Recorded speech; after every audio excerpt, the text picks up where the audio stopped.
I was so insecure in my last relationship that my love was kind of suffocating. Have y'all ever heard people say, you love a flower so much that you won't pick it? That's kind of how I was in that relationship. I loved her so much that we had to let each other go. That's because I was so insecure. I didn't feel good enough in myself, so I would always cheat on her. She has a girlfriend, or she's really pretty, or she has a boyfriend.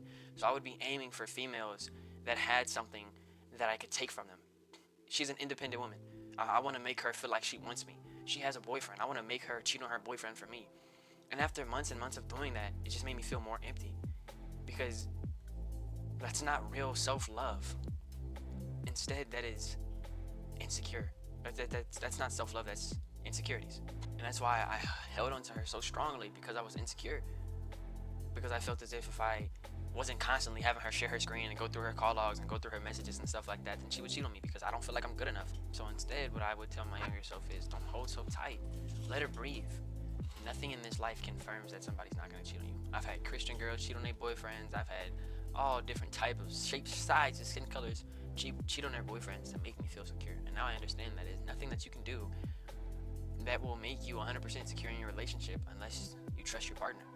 This Christian girl, like me and her were friends at first. She ended up cheating on her boyfriend for me, and that threw me off. Cause you a Christian girl. You posting these all type of stuff on your story and stuff like that. Saying that you're Christian and you're doing these things with me while you have a boyfriend. And I told my mom about it. I was like, well, I want to date a Christian girl so that I know she won't cheat on me. My mom told me that. My mom said, it doesn't matter about what they do. It's about from the inside. It doesn't matter if you're a Christian. Doesn't matter if you're volunteering, helping out, feeding the homeless people. If your eyes drift, and if your eyes drift, then your mind will drift and your actions will drift as well. Because it all starts with the eyes. Oh, she's really pretty. Damn, her ass is really fat. And then once those eyes start to linger, those thoughts start to fester. It wasn't just a ooh, she's pretty glance. Now you're holding it. Damn, she's really pretty. Damn, her ass is really fat. Right? Those eyes start to linger there a little bit longer. And then that turns into a she's so pretty. Fuck it. You got a boyfriend? She's so pretty. Blah blah blah. So it's like it's not about if you're in a relationship with somebody and they're Christian or they're this or they're that. Do their eyes drift? Does their mind drift? Are they constantly making jokes about NBA young boy's my man or other people are their man while they're in a relationship with you?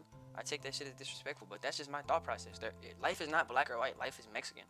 There is no book telling people how they should live or how they should operate. There is no right or wrong. It's just really perspective in this life. But for me personally, I found that whenever my eyes drift, my thoughts drift, my actions will drift as well.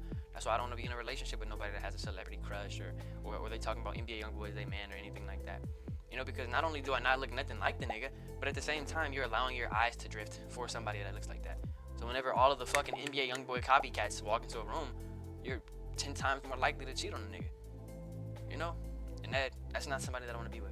I was so insecure at one point that I felt like all my worth was based on me working out. So whenever I'd go into my seasonal depressions or whatever and I'd stop working out, I would lose all self-love. And that's not real self-love. Your handsomeness is not dictated on whether or not you have a haircut. Your self-love, oh, my cousins are being loud. Your self-love should not be dictated on whether or not you're working out today or whether or not you're working today. You should be able to have a mental health day and just relax on your bed watching Netflix and not feel like a shitty piece of garbage because you're confident within yourself and because you love yourself. So for you to find out more about loving yourself and stuff like that, check out this video. Okay, so guys, I didn't make the video yet, okay, I'm gonna post this video on a Monday, okay? I'm gonna post a self-love video on a Wednesday. So by the time you're seeing this person in the future, the video has already been posted. Deuces, man. Y'all be blessed.